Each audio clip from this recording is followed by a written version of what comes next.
gift of inner success.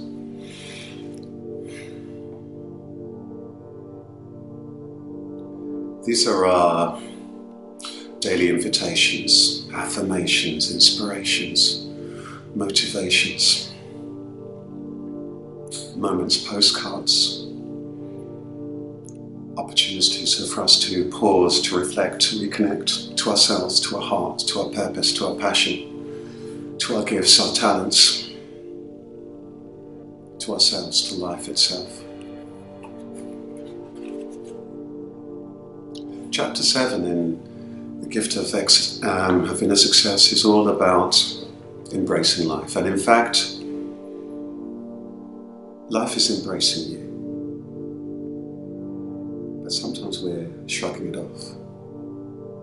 We're often fighting. I have a saying that there's only two choices in life: to fight it or to embrace it. If you fight it, you will lose.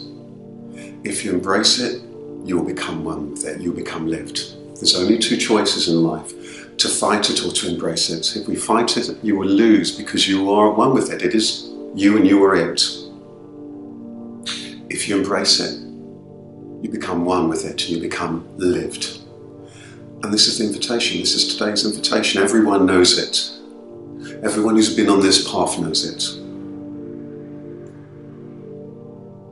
Anyone who's gone on this journey for self-discovery, self-realization, call it what you like, that's what they've discovered. That's all that they've discovered.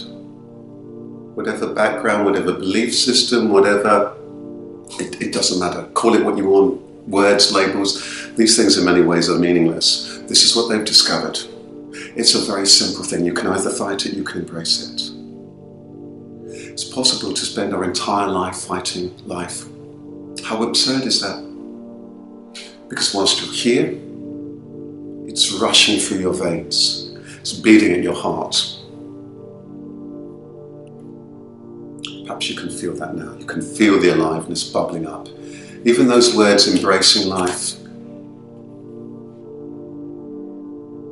may be resonating with you. And with these series of talks, these sharings, myself with yourself, there will be moments where you'll be feeling this. You'll be feeling these emotions. You'll be feeling this oneness with life. It's a different feeling to the thinking feeling.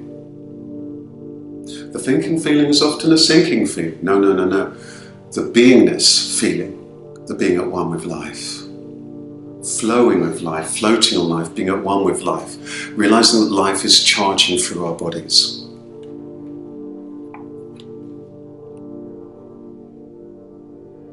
We've already covered a lot of ground. We've already touched on story. We've touched on identity. We've touched on the fact that we seek to be at peace and happiness, and how by looking at our story and stepping back from our story and the stories that we've been told about ourselves, suddenly there is space. The space emerges immediately as our mind falls silent and at peace.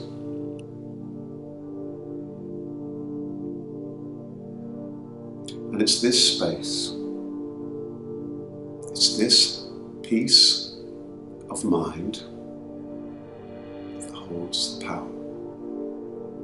It's this silence, it's this space, it's this peace of mind that holds the power. By and large, the people who are most well adjusted have a conscious or an unconscious awareness of this. The pace which they go in life is often much slower. They're more still. They hear more deeply. Their words are more resonant. They're far better adjusted to themselves and the world. They have an understanding. One of the quickest ways for you to arrive at this point is by looking at your relationship to life. You can either fight or you can flow with life. Generally, you'll find that life embraces those who embrace life. It really comes down to that, as we've discovered. Life is actually embracing you. But if you're one of those who is embracing life, if you're embracing life, then you feel its embrace more tightly, more warmly, more compassionately. When you embrace life, you're one with it, and thus you naturally flow with it. You're not fighting life. If you are fighting life, you're in conflict with yourself, and thus with everything else. And life becomes fractured, embattled, and a struggle. When you embrace life, you embrace yourself and become one with all that is. This is what happens quite literally when the mind falls silent. I want to invite you to close your eyes, be in the silence, to be still, to get yourself comfortable in order to get that stillness, to breathe in, to be inspired, to breathe deeply, to hold and then to breathe out. Breathe it all out. Let it all out. Okay. Breathing in, breathing life in, holding life dear, letting it all out. It's the rhythm, it's the pattern of life. Breathing it in, holding it, letting it all out, letting it all out. The circle is actually also the embracing. Sometimes we're trying to hold on to everything. Good luck with that. It will all fall through your hands. It will all turn to sand. Holding on to it is different to embracing it. It has a different quality.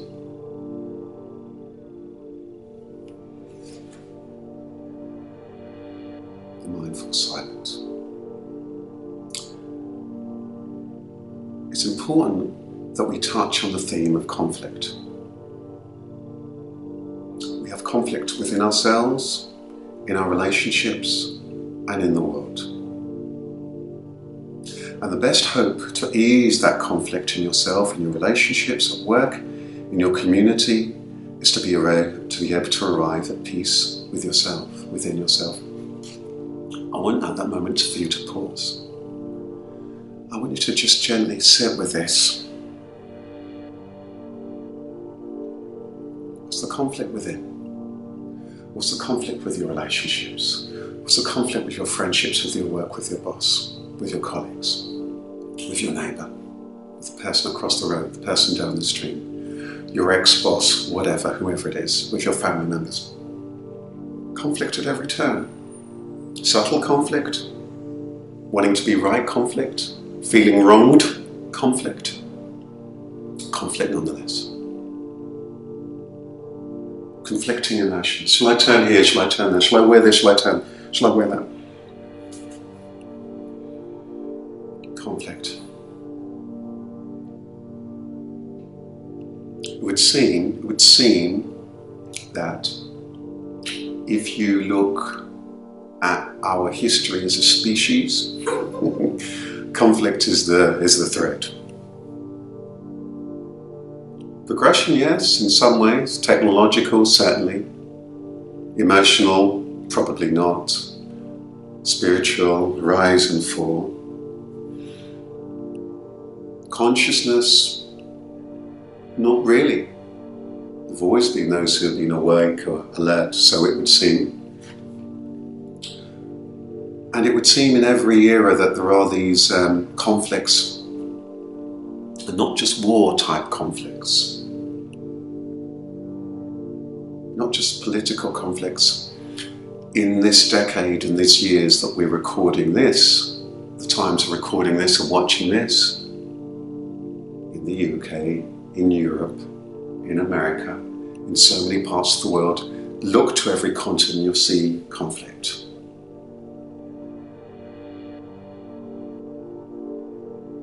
The person who wants inner success, the person who wants inner happiness, the person who wants inner fulfillment, the person who wants any kind of self-personal career, leadership, or any other kind of development is impossible.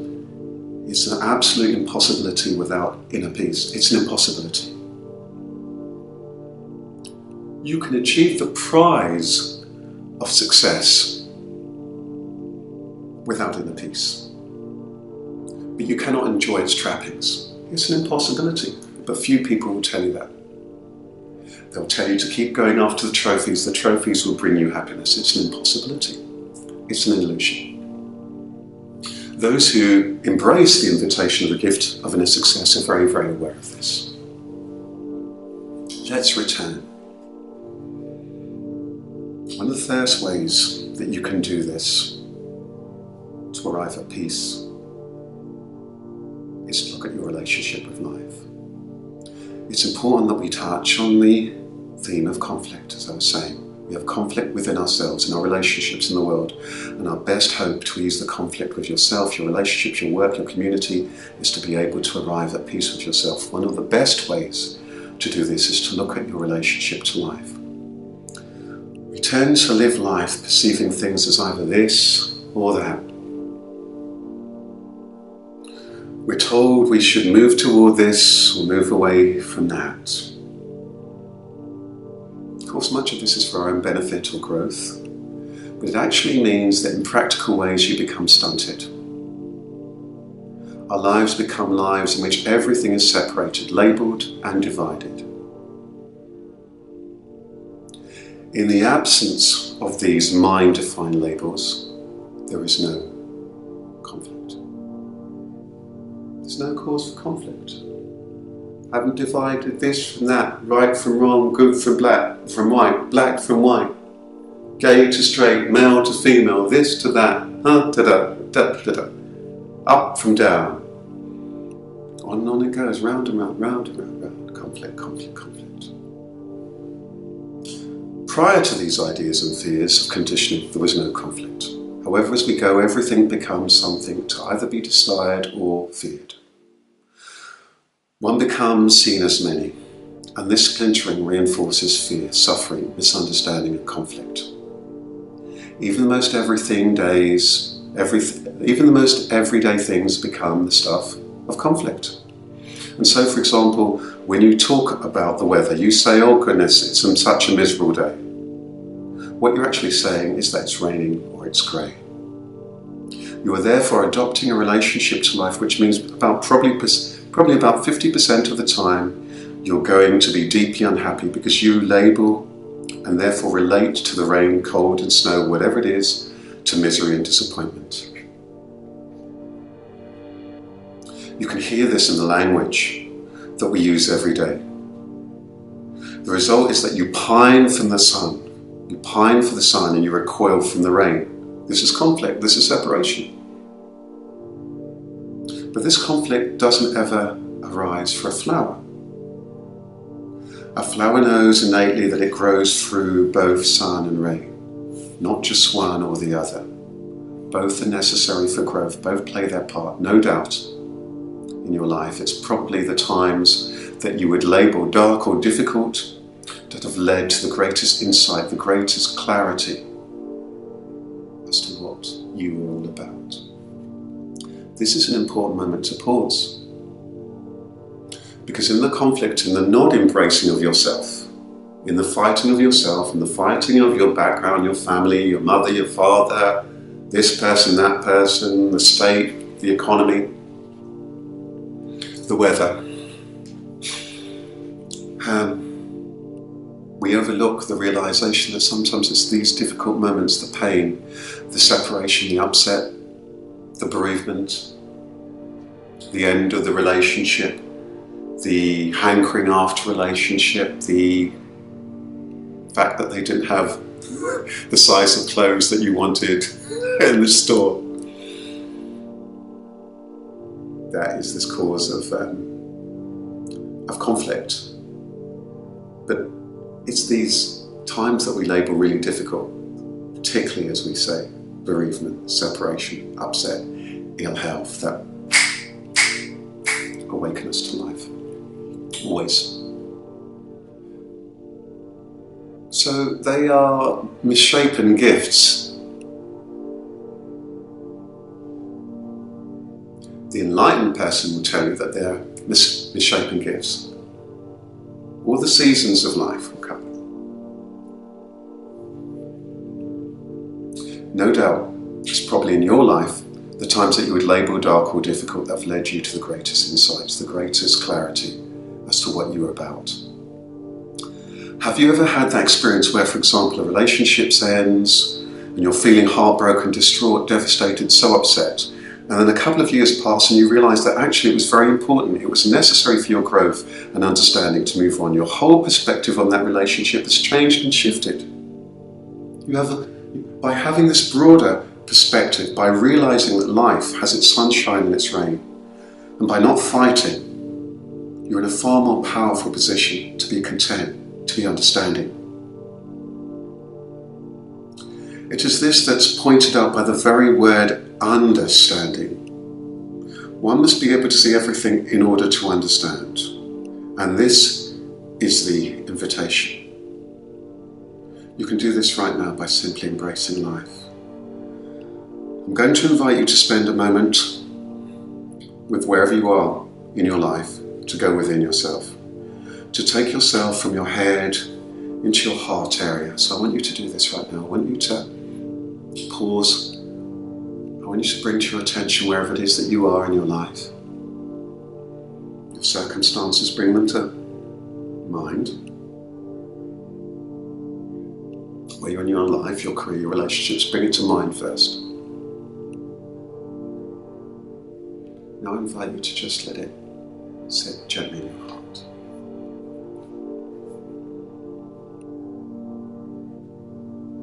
You might want to just take a couple of quick, deep breaths, or actually slow, deep breaths, just to let this happening happen. Bring your current circumstances, just let them sit in your heart area. This will be particularly useful for you if you're finding challenges at the moment. Gently breathe. If they're difficult, if they're painful, more cause to breathe. Deeply. Hold. Let it out. Breathe. Hold gently. Because the holding for a moment will mean that when we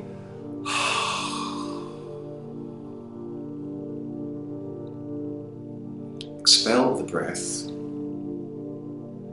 you can be at more peace. When sometimes people say that they're deflated, sometimes maybe there's been taking too much stuff in, overwhelmed with too stuff in, or actually holding on for stuff to them, so I'm deflated.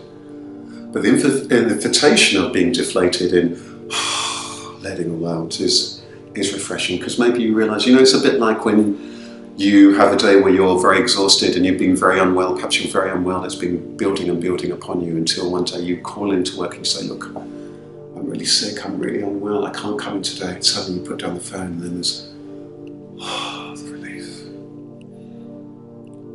And so you can be with yourself. Maybe it's the same with your life story right now. So maybe if it's very painful, this being with it just allows you to let it all out, to breathe in again, to become reoxygenated, to become re-energized, to become re-inspired, to become alive again. If you're in a more comfortable place, then this sitting in the heart allows the heart energy to build. Apparently they discovered a number of years ago that the heart area also has neurons. They used to think it just related to the stuff of the mind, but the heart is the strongest energy field of the body, apparently. But it's no surprise to those who live by heart. They know it, they have a warm heart, calm head. This is all part of embracing life. We have to embrace all of our life, all of it, the ups, downs, everything.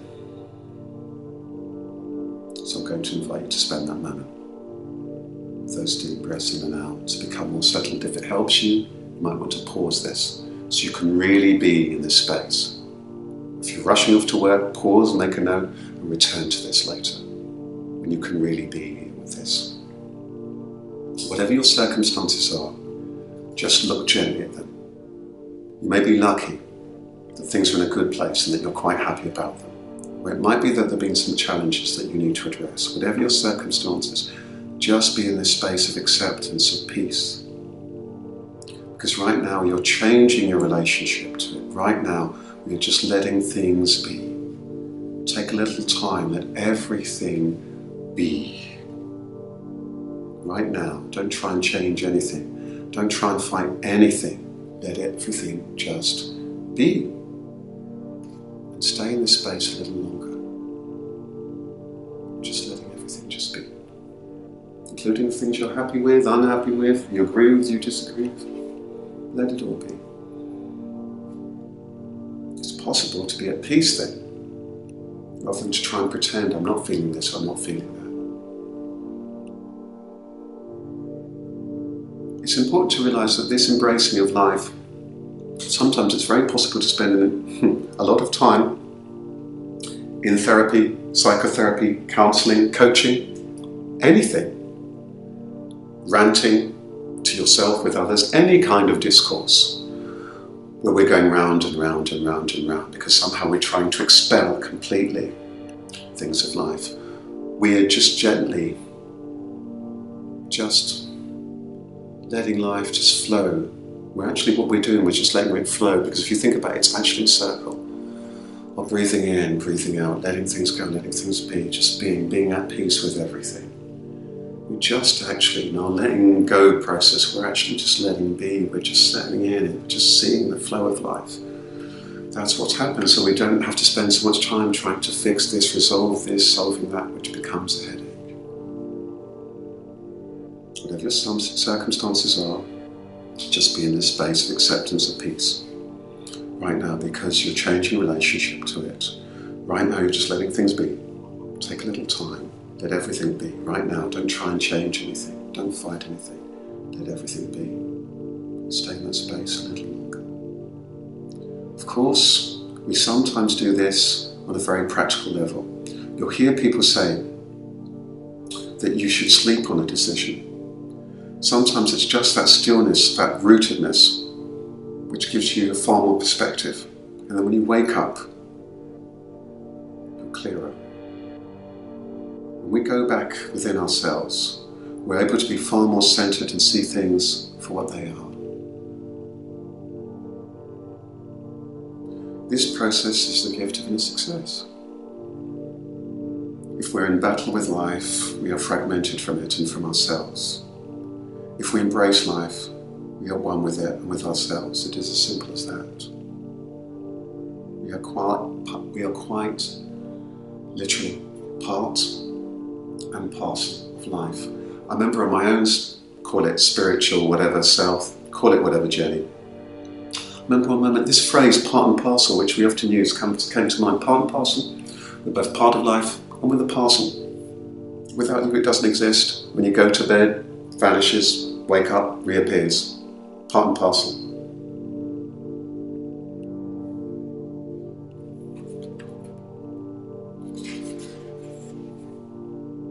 In our next invitation, we're going to be moving from head to heart. What I've discovered is, this is where the magic of life resides. This is where you'll find peace. This is where you'll find contentment. This is where you'll find healing. This is where you find possibility. And if, understandably, if the mind is wanting these things to grasp onto, to hold, to have, to create, to do, to shape, fine. It's possible. But those fruits will be richer, sweeter. The branches will stretch far wider. People will be far more touched and nourished by what you create, if it's created from the heart than from the head alone. I have a saying, sure, with courage you can conquer the world, But only with compassion can you heal or build it. This is the invitation of the gift of inner success. This is where we're going to with the gift of inner success. And in fact, as I look here at the gift of inner success, our remaining moments are moments of finding this peace of mind, of moving from head to heart. They're the finishing school for anyone who wants real happiness, real joy, real lasting fulfillment in your life, in your relationships. This stuff is not just woo-woo nonsense. This stuff is real stuff that practically in your life, because your mind will race in at some point. Maybe not now, maybe right now you're really enjoying, oh, Rasheed saying this and this, it's really soothing. And then you get on the tube, you get on the train, you get on the subway, you go wherever, and next thing is conflict again, because you're fighting life. All of these moments, use every single of these moments. The person annoys you, the conversation that you don't know how to have, the person who upsets you. Use these as a meditation. Use these too as an invitation to become more compassionate, to embrace life, to embrace the person who's struggling, to embrace the person who's hurting, to embrace the person who hasn't had the opportunities that you have, to embrace the person who in your blindness, in your self-obsession,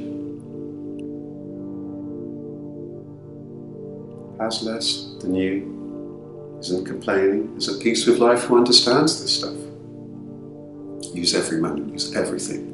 All these moments, please, over the rest of your day, to remind you to come back here within, to remind you to embrace life, to embrace yourself, to embrace life itself.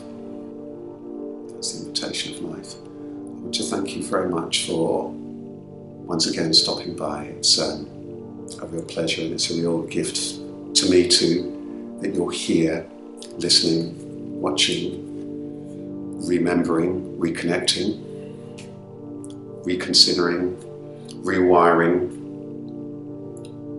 to remember to be. Thank you.